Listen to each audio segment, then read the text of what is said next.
चलिए सवाल नंबर 10 देखिए। 10 सवाल लिखा है भूमि से 60 मीटर ऊंचाई। एक भूमि है यहाँ पर, ये हम लोग जानते हैं कि ऐसी जमीन होती है और 60 मीटर ऊंचाई, यहाँ पर लिख देते हैं 60 मीटर। ये होगा 60 मीटर ऊंची, ये नहीं है एक भूमि से 60 मीटर ऊंचाई पर, तो ये भूमि हो गई आपकी 60 मीटर ऊंचाई पर। भूमि से 60 मीटर ऊंचाई पर एक पतंग उड़ रही है। क्या उड़ रही है? पतंग उड़ रही है। पतंग में लगी डोरी को अस्थायी रूप से भूमि के एक बिंदु से बांध दिया गया है। भूमि के साथ डोरी का झुकाव 60 अंश है। ये भूमि है, यहाँ पर डोरी को बांध दिया गया है, यहाँ पर मानो पतंग उड़ रही है, तो ये आपकी हो जाएगी डोरी। ये डोरी हो गई, समझ में आई बात। और ये कितने अंश के झुकाव पर है? 60 अंश के झुकाव पर है। पूछ रहे हैं यह मानकर कि डोरी में कोई ढील नहीं है, अर्थात ये जो डोरी है ये एकदम सीधी तनी हुई है। ठीक है, तो डोरी की लंबाई ज्ञात करना है। तो डोरी की लंबाई को हम मान लेते हैं कितना? L meter. क्या मान लेते हैं? L meter. ठीक, इसका नाम दे देते हैं ए, यहाँ पर बी और ये सी। ठीक है, तो माना तनी हुई डोरी की लंबाई, क्या माने है इसको? एसी, तो एसी बराबर हो जाएगी एल मीटर। बात समझ में आई। और ये कितने मीटर ऊंचे उड़ रही है? 60 मीटर। तो यहां पर लिख सकते हैं ए बी बराबर 60 मीटर आराम से। ठीक है, अब कोण सी का नाम लेंगे, ए सी बी। यहां पर लिखेंगे कोण ए सी बी बराबर कितना अंश? 60। ठीक, अब हमारे पास एक समकोण त्रिभुज है, कौन सा? A B C. तो यहां पर लिख देते हैं समकोण त्रिभुज ए बी सी में, इसमें हमको काम करना है। ठीक, अब देखिए ये वाला क्या है? आपका कर्ण है, और ये क्या है? लंब है। तो जिसमें लंब हो और कर्ण हो, क्या लगाते हैं? साइन का प्रयोग करते हैं ना। तो थीटा का मान कितना दिया है? 60। तो यहां पर हम लोग लिखेंगे साइन 60 अंश बराबर ए बी बटे ए सी, अर्थात लंब बटे कर्ण। साइन 60 का मान होता है √3 बटे 2 बराबर ए बी का मान 60, ए सी का मान है एल। कैची गुणा कर दीजिए, तो यहां से आपका कितना हो जाएगा? √3l है ना। √3l बराबर ये हो जाएगा 2 गुणे कितना? 60। ऐसे लिख देंगे, समझ में आई बात। चलिए, तो l बराबर क्या हो जाएगा? चलो गुणा कर देते हैं। ये हो जाएगा 120 और बटे कितना? √3। ये इधर गुणा में, उधर गया भाग में। अब 3 से देखो 12 कट जाता है ना, तो ऊपर नीचे हम लोग √3 का गुणा कर देंगे यहां से ऐसे।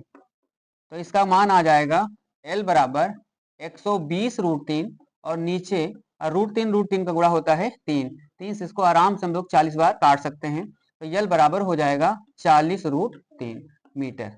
यही हमसे पूछा गया है कि डोरी की लंबाई बताइए, है कि नहीं। तो यहां से डोरी की लंबाई कितनी हो जाएगी? 40 √3 मीटर। अतः लास्ट में ये बात जरूर लिखें, अतः जो यहाँ माना लिखें, तनी हुई डोरी की लंबाई, अतः तनी हुई डोरी की लंबाई बराबर 20 √3 मीटर। अगर √3 का मान दिया हो तो रख देंगे। क्या √3 का मान दिया है? नहीं दिया है, तो यही हमारा आंसर हो जाएगा। ठीक है, नोट कर लो। चलिए, अब हम लोग देखते हैं सवाल नंबर 11। लिखा है एक हवाई जहाज से, तो हवाई जहाज तो ऊपर ही उड़ा होगा, तो एक हवाई जहाज से किसी सड़क पर, यानी हवाई जहाज ऊपर उड़ा है और सड़क नीचे है। एक हवाई जहाज से किसी सड़क पर एक ही ओर स्थित दो गांव, एक ही तरफ स्थित है दो गांव स्थित हैं, एक ही ओर स्थित दो गांवों के अवनमन कोण क्रमशः 45 अंश और 60 अंश हैं। यदि गांवों के बीच की दूरी 2 किलोमीटर हो तो हवाई जहाज की ऊंचाई ज्ञात कीजिए। समझिएगा, जैसे हवाई जहाज मान लो यहां पर उड़ रहा है, ये यहां पर हवाई जहाज ऐसे उड़ रहा है ये, लेकिन अभी कहाँ है? अभी तो यही है ना हवाई जहाज। जब यहां पर है और यहाँ पर क्या है? जमीन है, मतलब सड़क है। यहाँ पर क्या है? सड़क है। इसकी कुछ तो ऊंचाई होगी ना। ये कितनी है ऊंचाई? ऊंचाई दिया है कि नहीं दिया? ऊंचाई ही तो ज्ञात करनी है हमको। तो हम मान लेते हैं इसकी ऊंचाई कितनी है? h मीटर है। ये h मीटर मान लिया, ये यहां से लेकर के यहां तक की। अब बात समझिएगा, जब यहाँ हवाई जहाज से कोई देखता है मान लो, तो एक गांव यहां पर है और एक गांव यहां पर है, क्योंकि एक ही ओर के दो गांव है ना। तो सड़क पर ही तो होंगे गांव, तो एक गांव यहाँ, एक गांव यहाँ, और इसके बीच की दूरी 2 किलोमीटर है ना, 2 किलोमीटर। तो ऊंचाई भी हम लोग किलोमीटर में ही मान लेते हैं, यहाँ से ये किलोमीटर हो गई। समझ में आई बात। अब यहां से जब देखता है तो ये कोण कितने अंश का बनाता है, 45 अंश का। तो 45 अंश का ये वाला बनेगा अवनमन कोण, ये इतना कोण 45 अंश का, ये अवनमन कोण कितना हो गया 45। तो इसका मतलब उन्नयन कोण भी कितना हो जाएगा 45, क्योंकि काम हमको उन्नयन मानकर ही करना होता है। तो ये 45 बन रहा है, तो ये भी कितना हो जाएगा 45। अब दूसरे गांव का जो कोण बन रहा है वो बन रहा है 60 अंश का बन रहा है। तो इसका मतलब ये पूरा आपका हो गया है 60। तो यहाँ पर भी ये कितना हो जाएगा 60। इसको समझिएगा, ये पूरा कोण है, ये नहीं कि इतना बना दो, क्योंकि ये तो यही से बनाएगा ना कोण। तो ये वाला कोण हो गया कितने अंश का 60 अंश का। तो इसका मतलब ये वाला कोण भी हो जाएगा 60। ठीक, अब ये दूरी बची, इसको हम लोग यक्स मान लेते हैं कि ये दूरी है हमारी x किलोमीटर, यहां से लेकर के यहां तक, और ये वाली हो गई 2 किलोमीटर। बात समझ में आई। अब ये ऊंचाई जैसे है तो इसका नाम ए बी और ये सी, और इस बिंदु को मान लेते हैं डी। पूरी बात क्लियर हुई नहीं। पहले यहाँ पर हवाई जहाज उड़ना शुरू करता है कि नहीं, तो यहाँ से पहले गांव को देखता है तो कितना बनता है 45, लेकिन वो ऊपर से देखता है तो ये वाला 45 बनेगा, है ना, तो ये भी 45 हो जाएगा। फिर यहीं से दूसरे गांव को देखता है तो कितना बनता है 60 बनता है, तो इसका मतलब ये भी 60 हो जाएगा। ये नहीं बनाएंगे तो भी चल जाएगा, कोई दिक्कत नहीं, समझ गए, क्योंकि हम लोग जानते हैं कि उन्नयन और अवनमन कोण आपस में क्या होते हैं, बराबर होते हैं। ठीक, चलिए अब हम लोग काम शुरू करते हैं इसमें चित्र के हिसाब से। तो मान लेते हैं कि माना, यहां पर लिखेंगे माना हवाई जहाज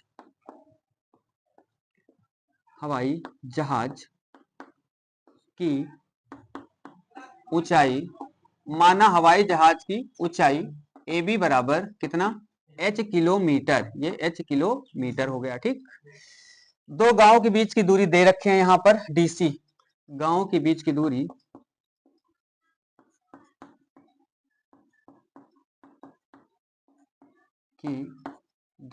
DC है, और DC कितना है 2 किलोमीटर, यानी दे रखा है यहाँ पर। ठीक, और BC को हमने मान लिया x है, BC बराबर कितना माना x किलोमीटर। ठीक, कोण का नाम लेंगे तो ADC कह दो, चाहे ADB कह दो, कोई दिक्कत नहीं है।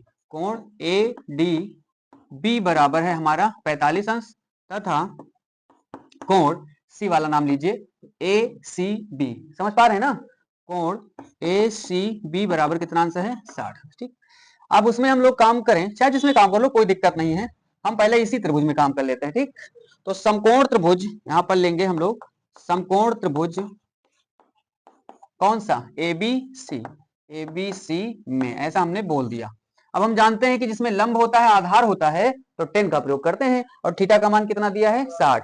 चलिए तो हम लिखेंगे यहाँ पर 10 60 अंश बराबर AB बटे BC, है कि नहीं, और 10 60 का मान कितना होता है √3, AB का मान कितना है h, और BC का मान x। अगर इसको यहाँ लाएंगे तो ये वाला यहाँ हो जाएगा, नहीं होगा, तो हम कह सकते हैं कि x बराबर ये h बटे √3, देख सकते हैं आप, कैसे गुणा कर सकते हैं, तो ये √3x बराबर h होगा, तो x बराबर √3 नीचे तो जाएगा, तो ये इतनी हो गई। x का मान हमने यहाँ पर निकाल लिया, ये x का मान निकाल लिया है। अभी दूसरे में बात करेंगे, दूसरे समकोण त्रिभुज में। दूसरा हमारा है ABD, है ना, तो यहां से अब लेंगे समकोण त्रिभुज ABD में, ये हो गया। इसमें भी देखिए ये वाला कोण कितना है 45 अंश, आधार दिया है और लंब दिया है, तो 10 का प्रयोग करेंगे, तो यहां पर लिखेंगे 10 45 अंश, 10 45 अंश बराबर, ये क्या हो जाएगा AB, और बटे कितना हो जाएगा BD होगा, क्योंकि ये त्रिभुज हमने यहां तक लिया है ना, तो लंबाई तो BD होगी ना, तो 10 45 बराबर AB बटे BD। बाकी काम यहाँ कर लेते हैं।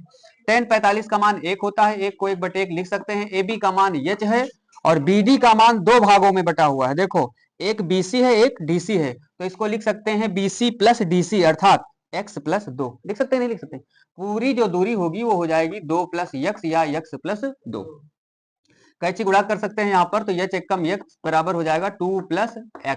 ठीक, तो यहां से इसको चाहे समीकरण नंबर 1 दे दो नाम, समीकरण 1 से x का मान रखने पर, समीकरण 1 से x का मान रखने पर रख दीजिए, तो h बराबर हो जाएगा 2 प्लस h बाई √3, तो h को h के पास लाना पड़ेगा, इधर प्लस में इधर लाओ माइनस में, तो ये हो जाएगा h माइनस एच बाई √3, उधर बचा हमारे पास 2, दोनों में h कॉमन, तो दोनों में h कॉमन, तो ये बचा h, ये बचा 1 माइनस 1 अपान √3 और बराबर कितना 2, तो इसको थोड़ा सरल करेंगे तो इसका इधर गुणा होगा, √3 माइनस 1 अपान √3 हो जाएगा और बराबर 2। हम लोग जानते हैं कि जो चीज गुणा में होती है वो भाग में, जो भाग में होती है वो गुणा में, तो h बराबर जो हो जाएगा वो हो जाएगा 2 √3 ऊपर चला जाएगा और नीचे आ जाएगा √3 माइनस 1 आ जाएगा।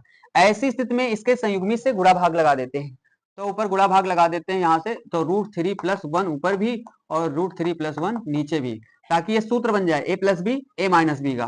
तो h बराबर, चलिए तो इसका 2√3 चाहे ऐसे ही रखे रहने दो, चाहे √3 का अंदर गुणा कर दो, √3 का गुणा कर दो, 2 को बाहर रखो, तो √3 का गुणा कितना हो गया 3, और √3 का 1 में गुणा करो तो हो गया √3, समझ में आई बात। और बटे a plus B a minus B, a square minus B square, तो √3 का स्क्वायर हो जाएगा 3, 1 का स्क्वायर 1, तो h बराबर हमारे पास बचेगा 2 ब्रैकेट में 3 प्लस √3 और बटे कितना 2, 2 से 2 कट गया, √3 का मान तो शायद दिया ही नहीं है ना, कोई बात नहीं है, तो सीधा आंसर हो जाएगा h बराबर 3 प्लस √3 किलोमीटर, यही आंसर हो जाएगा आपका, समझ गए, ये हो गया आपका आंसर।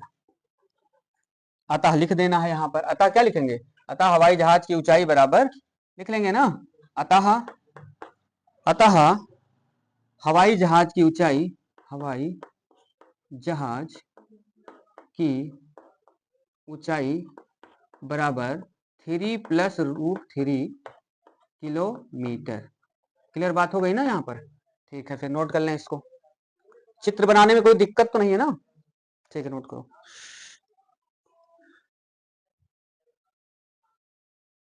अब देखिए सवाल नंबर 12 लिखा है, 1.5 मीटर लंबा एक लड़का 30 मीटर ऊंचे भवन से कुछ दूरी पर खड़ा है। 1.5 मीटर लंबा एक लड़का है और 30 मीटर ऊंचे भवन से कुछ दूरी पर खड़ा है, मतलब यह है कि आपका चित्र किस तरीके से होगा, 30 मीटर इधर बना लेते हैं, यहाँ पर 30 मीटर ऊंचा एक भवन है, ये भवन है और इसकी ऊंचाई कितनी है 30 मीटर, 30 मीटर सीधा नहीं है क्या ये, चलिए ये हो गया 30 मीटर, समझ गए। अब 1.5 मीटर लंबा एक क्या है लड़का है और इससे कुछ दूरी पर खड़ा है, तो हम मान लेते हैं यहां से भवन से यहां पर लड़का खड़ा है और उसकी लंबाई सिर्फ कितनी है, ये 1.5 मीटर, इतना लंबा लड़का है ये यहां से यहां तक। अब आगे सवाल को पढ़ते हैं, जब वह ऊंचे भवन की ओर जाता है, यानी यहां पर खड़ा है, अब वह उधर की ओर चलेगा, जब वह ऊंचे भवन की ओर जाता है तब उसकी आंख से भवन के शिखर का उन्नयन कोण 30 अंश से 60 अंश हो जाता है। तो बात समझिएगा, इतना तो लंबा ये लड़का है, यानी कि इसको तो हम यहां से यहां तक ऐसे कर देंगे, क्योंकि ये क्या है, इतना लंबा ये पूरा क्या है लड़का है, ये इतना लंबा ये लड़का है। तो बात समझिए भाई, लड़का खड़ा होगा तो कौन यहां से थोड़ी देखेगा, वो खड़ा होगा तो उसकी आंख कहाँ होगी, ऊपर है तो होगी, मतलब उसकी आंख यहां पर है, और जब यहां पर चुपचाप वो खड़ा है सीधे साधे, तो उसका कोण कितने का बन रहा है 30 अंश का, जब वो खड़ा है तब उसका कोण बन रहा है 30 अंश का, यानी यहां से बन रहा है ये 30 अंश का, बात समझ गए ना पूरी। अब वह भवन की ओर धीरे धीरे बढ़ा, भवन की ओर क्या हुआ धीरे धीरे बढ़ा, हम मान लेते हैं कि बढ़ते बढ़ते चलते चलते यहां पर आ गया, तो और यहां पर आया तो उसका कोण कितने अंश का हो गया 60 अंश का हो गया, ये हो गया। इतनी बात क्लियर हुई कि नहीं, ये आपका भवन है, इसका नाम हम लोग रख देते हैं ए बी, ये ए बी भवन है, और सी डी जो है यहां से सी डी क्या है, सी डी एक लड़का है, इतना लंबा लड़का है, इसका नाम हम डी रख देते हैं और इसका नाम हम लोग रख देते हैं ई। क्लियर हुआ ना, नीचे यहां पर डी ए बी, इसको क्रम से ही ले लो, इसका नाम सी रख दो, इसका नाम डी रख दो, इसका नाम ई रख दो और इसका नाम क्या रख दो एफ रख दो, क्रम से रख दिया हमने, ठीक है ना। अब बात और समझना पड़ेगा, यहां से पूरा भवन तो 30 मीटर है और इतना तो लंबा लड़का ही है, तो इसका मतलब कि ये लंबाई जो है 1.5 मीटर इधर भी तो होगी, ये वाली है कि नहीं, तो अगर हम चूंकि जब हम सवाल को हल करते हैं तो क्या करते हैं, एक समकोण त्रिभुज लेते हैं। तो हमारे पास दो समकोण त्रिभुज है, एक कौन सा ए एफ ई और दूसरा है ए एफ डी, यही तो है। नाम अपने हिसाब से रख सकते हैं, कोई दिक्कत नहीं। तो कहने का मतलब ये है, ये 30 मीटर पूरा पूरा है और 1.5 मीटर तो लंबा लड़का है। तो इसका मतलब यहाँ पर भी तो कोई दूरी होगी ये। तो क्या करेंगे, 30 में से इसको घटा देंगे, तो 30.0 कर लेंगे, 1.5, 10 में से 5 गया 5, 9 में से 8 और ये 28.5, यानी ये जो दूरी हो जाएगी वो हो जाएगी 28.5, यहां से लेकर के यहां तक की। बस अब समझो सवाल हो गया, समझ गए ना। चलिए पूछा क्या है इन्होंने, वैसे पूछा है बताइए कि वह भवन की ओर कितनी दूरी चलकर गया। तो यही तो यहाँ खड़ा था, यहां से यहां तक गया, तो कितनी दूरी चलकर गया, तो इसको हम लोग को निकालना है, डी का मान निकालना है। तो इसका मान जो हम लोग x मान लेते हैं, तो x का मान हमको निकालना है। तो ये हो गया आपका x मीटर, यहां से लेकर के यहां तक। बात क्लियर हुई? ठीक है, तो लिख देते हैं, माना वह x मीटर दूरी चलकर भवन की ओर गया, भवन की ओर गया, इतनी बार लिख दिया है कि नहीं। अर्थात चित्र से, ये अपनी भाषा में लिख सकते हैं, अर्थात चित्र से d बराबर हमको निकालना है। d बराबर कितना मान लिए हैं, x मीटर। अब बाकी जो मान है उनको भी नोट कर लेते हैं। पहले तो a b नोट करो, ए बी बराबर कितना है, 30 मीटर है, लेकिन ए बी की हमको जरूरत नहीं पड़ेगी, हमको सिर्फ ए एफ की जरूरत पड़ेगी। इसलिए जो ए एफ का मान होगा वो डायरेक्टली लिख देते हैं, 30 माइनस 1.5, अर्थात आ जाएगा 28.5 मीटर। समझ गए ना। चलिए, और जो डीसी है वो बी एफ के बराबर होगा, तथा डीसी बराबर हो जाएगा, डीसी बराबर एफ बी और बराबर हो जाएगा 1.5 मीटर। समझ रहे हैं ना। और क्या बचा, अब कोण बचे हैं ए डी एफ, तथा कोण ए डी एफ बराबर कितना, 30 अंश, तथा कोण ए ई एफ बराबर 60। इतनी बात बताओ, क्लियर हुई ना पूरी की पूरी, कोई दिक्कत है कहीं पे। चलिए अब यही त्रिभुज में काम करना है, तो इसमें हम लोग काम कर लेते हैं। हालांकि हमको डी का मान निकालना है, मानना चाहे तो इसको भी आप x1 मान सकते हैं, कोई दिक्कत की बात नहीं, चाहे मान ही लेते हैं, मान लें, या फिर ई एफ ही निकाल लेना, चलो मान ही लेते हैं x1 मीटर। ये x1 मीटर हो गया, लेकिन निकालना हमको ये वाला है, बात समझना। यहीं पर कहीं लिख देते हैं, कौन सा, ई एफ बराबर हमने मान लिया x1 मीटर। क्लियर हुई बात। त्रिभुज ले लेते हैं, त्रिभुज यहां ले लेते हैं। चलिए त्रिभुज कौन सा, ए ई एफ में क्या लगाएंगे, tan 60, बोलो भाई, tan 60 यहाँ पर लगाएंगे, tan 60, और लंब क्या है, ए एफ, आधार क्या है, ई एफ है ना। tan 60 का मान √3, ए एफ का मान 28.5, ई एफ का मान x1। अगर x1 यहाँ आएगा तो √3 यहाँ आ जाएगा, समझ गया ना। तो हम कह सकते हैं या x1 बराबर 28.5 बटे √3। अगर 3 से कट जाए तो √3 का ऊपर नीचे गुणा कर दें, 3 9 27, 3 5 15 कट जाएगा, तो हम करेंगे ऊपर नीचे √3 का गुणा। इस प्रकार हमारे पास हो जाएगा 28.5 √3 और बटे 3 आ जाएगा, इसको काट देंगे, 3 9 27, 3 5 15, तो x1 का मान हो जाएगा 9.5 √3। अभी इसकी जरूरत पड़ेगी, ठीक है, इसीलिए हम लोगों ने इसको क्या किया, निकाला है, तो ये जरूरत पड़ने वाली है। चलिए अब दूसरा त्रिभुज ले लेते हैं, बड़ा वाला। अब समकोण त्रिभुज कौन सा, ए डी एफ में इस बार हम लोग लगाएंगे tan 30 अंश, यहां से हो जाएगा tan 30 अंश बराबर, लंब क्या है, बोल नहीं पा रहे हो, बोलो भाई। अरे भाई ये देखो लंब ये है ए एफ, आधार क्या है डी एफ, पूरी दूरी लेंगे, तो ये हो जाएगा ए एफ बटे डी एफ। tan 30 का मान 1/√3, 1/√3। ए एफ का मान कितना है 28.5, और डी एफ माने क्या है, डी एफ माने x + x1, तो यहाँ पर लिख देंगे x प्लस x1। समझ में आई बात? इसका इधर गुणा इसका इधर गुणा हो जाएगा। फिर से लिखते हैं आगे। चलिए, तो इसका इधर गुणा करेंगे तो वही मान आ जाएगा, x प्लस x1 बराबर ये हो जाएगा 28.5। बात समझ में आई? चलो आगे देखो। अब x1 उधर कर दें, क्योंकि यहाँ पर x1 लिखा हुआ है, x1 का मान उधर कर देते हैं। अच्छा, ये √3 भी तो रहेगा इसमें, √3 गुणा कर रहे हैं। चलो x1 का मान रख दें, चाहे तो इसको पाछांतर करके रख दें। x बराबर क्या हो जाएगा, 28.5 √3 माइनस x1। इसको समीकरण नंबर 1 मान लेते हैं। यहाँ से यहाँ पर लिख देंगे x1। समीकरण 1 से x1 का मान रखने पर अब क्या करना है, इसको उठा के चुपचाप इसको इधर से उठाओ और उठा के यहाँ रख दो। तो x बराबर जो पहले लिखा है 28.5 √3 माइनस x1 का मान है 9.5 √3, 9.5 √3। दोनों में कॉमन ले लो, चाहे घटा दो सीधा, क्योंकि दोनों समान है। तो 28 से ये घटा दो, कितना बचेगा, है 5 से 5 गया, 0 बच गया, है ना, ये तो 0 हो गया। और यहाँ से 18 में से 9 गया 9, 1 19.0 तो 0 कोई महत्व नहीं, इसको हटा देते हैं। तो 19 √3 हो जाएगा मीटर।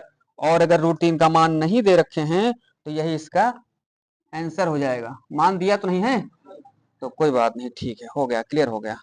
अतः वह, यहाँ पर क्या लिखेंगे, वहां पर लिख देना, अतः वह 19 √3 मीटर दूरी चलकर भवन की ओर गया। यही क्लियर हो जाएगा, ठीक है, ठीक, नोट कर लो इसको।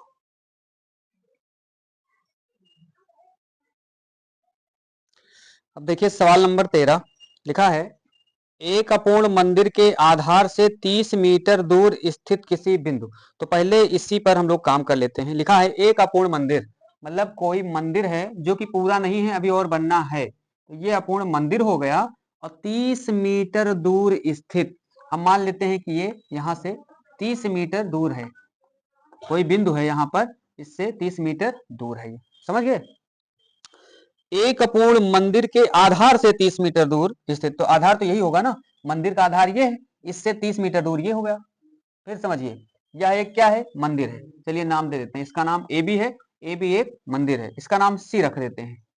और ये बी सी जो है वो कितना है, 30 मीटर है।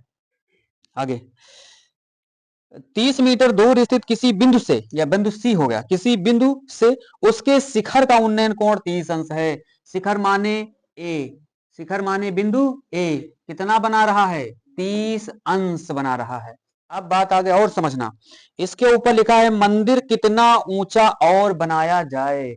तो ये तो मंदिर है ना, हम मान लेते हैं कि मंदिर जो है यहां से इतना मीटर, और थोड़ा बढ़ा देते हैं ये, तो इसकी ऊंचाई नहीं पता है, तो हम मान लेंगे मंदिर को h मीटर ऊंचा और बनाया जाए, यहां से यहां तक ऊंचाई, मंदिर को h मीटर ऊंचा और बनाया जाए। समझ रहे हैं ना।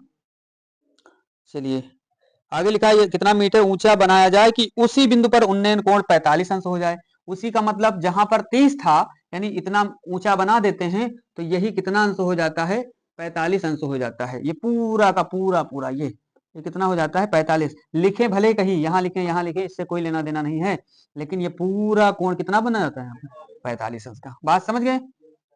दो समकोण त्रिभुज बने ए बी सी, तो छोटा वाला हो गया, या नहीं कि इसमें 45 लिखा है तो 45 ले लो, इसके लिए कोण ये वाला दिया गया है 30। समझ है ना। आज जब हम लोग यहाँ से इसका नाम डी रख देते हैं, तो डी बी सी लेंगे, तो फिर ये वाला कितना कोण हो जाएगा, 45 अंश। समझ गए ना। एक बार पुनः सवाल को पढ़ते हैं, आपको समझाते हैं। एक अपूर्ण मंदिर है, ये हमने माना ए बी क्या है, अपूर्ण एक मंदिर है। आधार से, आधार माने बिंदु बी, 30 मीटर दूर स्थित किसी बिंदु, तो 30 मीटर दूर स्थित किसी बिंदु सी पर इसका उन्नयन कोण कितना अंश बन रहा है, 30 अंश। तो इसका उन्नयन कोण माने यहां से बनेगा ना, ये मंदिर के शीर्ष से। उसके बाद पूछे मंदिर को कितना मीटर और ऊंचा बनाया जाए, तो h मीटर ऊंचा और बना दिया। तब जब हमने बना दिया तो उसका कोण कितना हो रहा है, 45 अंश हो गया। तो ये सब बताना है आपको, मंदिर की ऊंचाई बतानी है, और कोई मान तो दिया नहीं है। तो ये हमारा मेन टारगेट है, h का मान निकालना। अब ये वाला पता नहीं है, तो इसको हम लोग क्या मान लेते हैं, h1 मीटर, क्योंकि मानना तो पड़ेगा ना, कोई दूरी तो होनी चाहिए। चलिए तो मान लेते हैं, यहां पर हम लोग हल करेंगे। अब लिखेंगे माना, माना मंदिर को, माना मंदिर को h मीटर ऊंचा और बनाया जाए, और बनाया जाए। बात क्लियर हुई? माना मंदिर को h मीटर और ऊंचा बनाया जाए, अर्थात चित्र से कह सकते हैं, अर्थात ये अपनी भाषा में है, अर्थात चित्र से, अब जो भी बातें हैं वो नोट कर लेंगे। अर्थात हमको AD का मान निकालना है, तो यहाँ पर लिख देंगे DA बराबर कितना, h मीटर, कामा AB बराबर कितना, h1 मीटर, BC दे रखे हैं, BC बराबर कितना, 30 मीटर। कोण का नाम लेंगे तो ACB, कोण ACB बराबर कितना, 30 अंश। फिर DCB, कोण DCB बराबर कितना, 45 अंश। ठीक है, अब चलिए पहले हम लोग त्रिभुज ABC में काम कर लेते हैं, ये वाला आपका कोण है। ठीक है, अब लिखेंगे समकोण त्रिभुज, समकोण त्रिभुज ABC में किसका प्रयोग करेंगे, tan का प्रयोग करेंगे ना।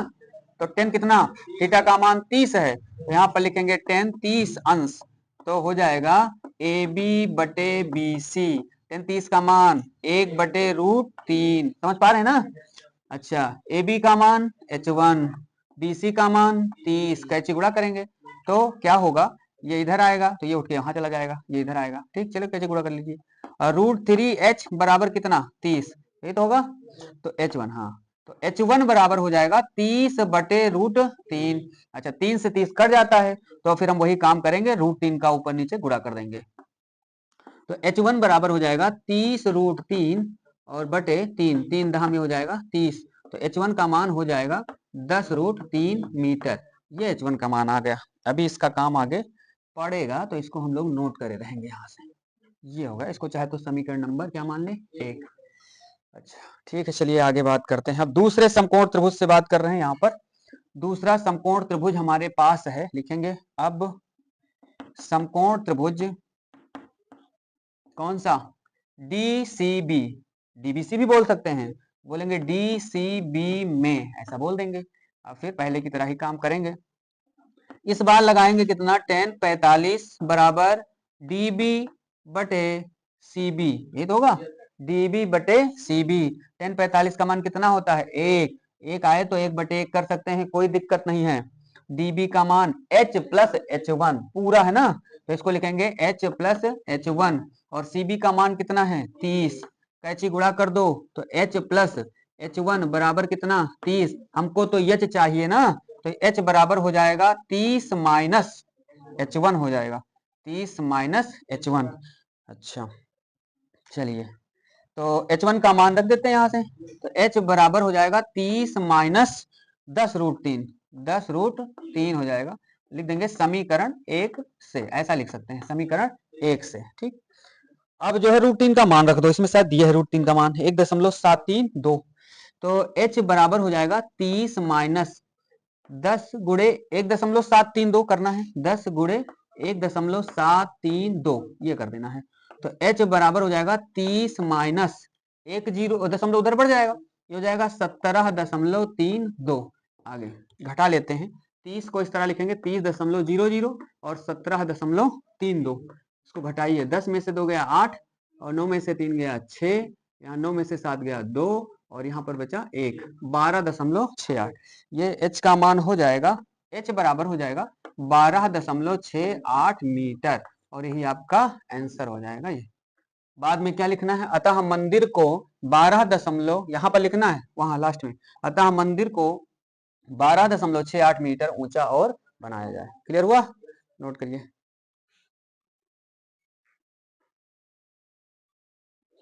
चलिए अब हम लोग देखेंगे सवाल नंबर 14 लिखा है 7 मीटर ऊंचे भवन के शिखर से एक केबल टावर के शिखर का उन्नयन कोण 60 अंश है। तो सबसे पहली बात, दो बातों का ध्यान रखना होगा कि जो केबल टावर होगा वो क्या होगा, ऊंचा होगा, और भवन क्या होता है, छोटा होता है। तो हम लोग चाहे इधर बना ले चाहे उधर बना ले, कोई दिक्कत नहीं है, लेकिन केबल टावर जो है ऊंचा होना चाहिए। ये हो गया केबल टावर, और ये आपका हो गया भवन। इस बात को समझना, आप भवन उधर भी बना सकते हैं, केबल टावर इधर बना सकते हैं, उससे कोई लेना देना नहीं, लेकिन ध्यान देने योग्य बात यह है कि केबल टावर क्या होता है, बड़ा होता है, भवन क्या होता है, छोटा होता है। तो 7 मीटर ऊंचा है ये भवन, 7 मीटर ऊंचा क्या है, ये भवन है। हम मान लेते हैं कि AB कोई टावर है और CD कोई क्या है, इसको C मान लेते हैं, इसको हम लोग D मान लेते हैं। CD क्या है, एक भवन है। इतनी बात समझ में आई। तो हम लोग इसको तो मिलाते ही हैं क्योंकि ये जमीन होती है हमारी, ऐसे इसको तो मिलाना ही पड़ता है, तो इसको हमने पहले से ही मिला दिया। अब बात को फिर से आगे बढ़ाते हैं। 7 मीटर ऊंचे भवन का शिखर, 7 मीटर ऊंचे भवन का शिखर तो ये है ना, देखो भवन का शिखर यही है ना, ये हो गया। 7 मीटर ऊंचे भवन के शिखर से केबल टावर के शिखर का उन्नयन कोण, और केबल टावर ये देखो ये वाला है, ये है ना केबल टावर, तो इसका जो उन्नयन कोण बनता है वो कितना बनता है, 60 अंश का। तो इसको तो हमको मिलाना ही पड़ता है ना, इसको क्या करना पड़ता है, मिलाना पड़ता है। अच्छा अच्छा, थोड़ा सा इसको ऊंचा बना लेते हैं ताकि ये लगे कि थोड़ा 60 अंश का है, ऐसे लग रहा 30 अंश का है ना, तो इसको थोड़ा सा बढ़ा लेते हैं। तो इसको यहां पर कर लिया हमने, ये केबल टावर हो गया, इसका कोण ये जा रहा है, ये हो गया आपका 60 अंश। अब लग रहा है कि ये 60 है, समझ में आई बात। तो ये हो गया केबल टावर, इसकी ऊंचाई क्या माने हो, ए बी, ये केबल टावर हो गया। बात क्लियर हुई। इस बिंदु को हम लोग नाम दे देते हैं ई, ये हो गया ई। अब बात समझिएगा, अगर ये वाला जो 7 है तो इसका मतलब तो ये भी तो 7 होगा, ये यहां से लेकर के यहां तक ये 7 हो जाएगा। चलो आगे। केबल टावर का उन्नयन कोण 60 अंश है और इसके पाद बिंदु का अवनमन कोण 45 है। तो यहीं से देखना है, यहीं से देखना है, इसका टावर का पाद बिंदु ये है, तो इसको हम लोग मिलाएंगे। अवनमन का मतलब ऊपर से आया हुआ कोण, ये ऊपर होगा ना, ये तो ये कितना बना रहा है, ये 45 बना रहा इधर। तो हम जानते हैं उन्नयन, इसका उन्नयन होगा कि नहीं होगा, बिंदु बी का उन्नयन होगा। तो ये 45 बना रहा है, तो इधर से ये वाला कोण कितना हो जाएगा, 45 अंश हो जाएगा। तो आपके पास ये समकोण त्रिभुज बन जाएगा, कौन सा, सी डी बी बन जाएगा, और इधर कौन सा बन जाएगा, ए ई डी बन जाएगा। बात क्लियर हुई यहाँ पे। ये तो कुछ इस तरीके का चित्र बनेगा। यहाँ से क्या निकालना है इसमें, टावर की ऊंचाई। तो संपूर्ण ऊंचाई हम मान लेते हैं टावर की कितनी है, h मीटर, ये यहां से लेकर के यहां तक। बात समझना ये है कि पूरी h है और ये कितना है 7। तो हम लोग जानते हैं कि बड़े से छोटा घटाते हैं, तो अगर ए की बात करें तो ये हो जाएगा h माइनस 7 मीटर, ये यहां से लेकर के यहां तक। बात क्लियर हो गई ना। चलिए अब शुरू करते हैं। तो लिखेंगे माना, माना केवल, केवल माने वही केबल जो होता है ना, केबल टावर, क्या लिखा है, केवल केबल टावर। माना केबल टावर की ऊंचाई, केबल टावर की ऊंचाई ए बी बराबर h मीटर, इसलिए तथा यहां पर लिख लेते हैं कामा बीई बराबर, बी बराबर दिया है 7 मीटर। अच्छा पहले तो सी डी दिया है, पहले हम सी डी लिखेंगे भाई, सी डी, सी डी बराबर कितना है 7 मीटर, और ये किसी के बराबर है, किसके, बीई के, बीई के, ऐसे लिखेंगे क्योंकि सी डी दिया है पहले से, है कि नहीं। अब ये तो ऑटोमेटिक बराबर हो गया है कि नहीं, तो यहाँ पर बी लिख देंगे। तो इसलिए, इसलिए जो ए होगा, ए होगा वो क्या हो जाएगा, h माइनस 7 मीटर हो जाएगा। बस बात क्लियर हुई। कोण ए डी ई, कोण ए डी ई बराबर कितना, 60 अंश, तथा अच्छा ये अवनमन कोण यहां से बना रहा है, मतलब ई डी बी, और किसके बराबर होगा, डी बी सी के बराबर होगा, है ना। तो इसका नाम लेना है तो चाहे तो कह दो ये ई डी बी, कोण ई डी बी बराबर कोण D B C, D B C, और बराबर कितना, 45 अंश। तो दो समकोण त्रिभुज हैं, एक देखो ये वाला दिखाई पड़ रहा है, एक ये वाला दिखाई पड़ रहा है, दोनों में काम कर लीजिए आप। तो पहले किस में करेंगे, एक काम और करना पड़ेगा, दूरी हमको नहीं पता है, तो दूरी मान लेते हैं x मीटर, यहां से यहां तक x, तो ये भी आपकी क्या हो जाएगी, x ही हो जाएगी। इसको भी लिख लेते हैं x मीटर, ये यहां से लेकर के यहां तक। क्लियर हुई। तो यहां पर कामा करके नोट कर लेते हैं कि BC बराबर x मीटर, जो कि बराबर होगी किसके, DE के, डी। लिखना कोई कठिन काम तो है नहीं, आसान ही है ना, ठीक है। अब समकोण त्रिभुज, अब समकोण त्रिभुज कौन सा, बोलिए, कोई भी एक बोल दो, यही ले लो, यही ले लो, BDC, कुछ भी बोलो, BDC में ऐसा हमने बोल दिया। इसका प्रयोग करेंगे tan का, और थीटा का मान कितना है 45, tan 45। लंब बटे आधार होता है, तो इस बार लंब ये वाला है, आधार ये वाली हो जाए, समझ गए। तो DC यहाँ पर कहेंगे DC, और बटे बटे C भी हो जाएगा। tan 45 का मान 1, इसको बटे 1 कर सकते हैं, DC का मान 7, CB का मान x, तो कैची गुणा करेंगे, x बराबर आ जाएगा 7 मीटर, ये आ गया आपके पास, क्योंकि x का मान रखने की हमको जरूरत पड़ेगी, इसको हम समीकरण नंबर 1 मान लेते हैं। अब दूसरा त्रिभुज ले लेते हैं पुनः, या फिर बोलेंगे अब त्रिभुज कौन सा, ADE समकोण त्रिभुज बोल देते हैं। अब समकोण त्रिभुज ADE में, ठीक है, क्या लगाएंगे, tan 60, क्योंकि थीटा हमारे पास कितना है 60, लिखेंगे tan 60 अंश बराबर लंब कितना है AE, तो यहाँ पर लिखेंगे AE, आधार कितना है DE, तो यहाँ लिखेंगे DE, tan 60 का मान √3, AE का मान h माइनस 7 और DE का मान x। इसको बटे में 1 कर लें तो कोई दिक्कत नहीं, इसका गुणा इधर कर दो। h का मान निकालना तो कोशिश करा करो h बाएं पक्ष में ही रहे तो ठीक रहता है, अगर माइनस में रहे तो दाएं पक्ष में रखो, वैसे कोई दिक्कत नहीं है। तो यहाँ पर हो जाएगा h माइनस 7 बराबर √3x। अब x का मान समीकरण 1 से रखो, यहाँ पर लिखेंगे x का मान समीकरण 1 से रखने पर ये हो जाएगा, तो h माइनस 7 बराबर √3, x का मान 7 है तो इसको लिख देते हैं 7√3, है ना, पाछांतर कर दो, h बराबर हो जाएगा 7√3 और प्लस का 7, तो h बराबर हो जाएगा 7 कॉमन ले लो तो √3 प्लस 1, यही इसका आंसर हो जाएगा। अगर √3 का मान नहीं रखना है तो, इसमें रखने के लिए नहीं कहा गया है, तो यही आपका क्लियर आंसर हो जाएगा। ये अतः लिख देंगे केवल टावर की ऊंचाई, केवल टावर की ऊंचाई बराबर 7 ब्रैकेट में √3 प्लस 1 मीटर, ये आपका हो जाएगा। समझ गए ना, नोट कर लो।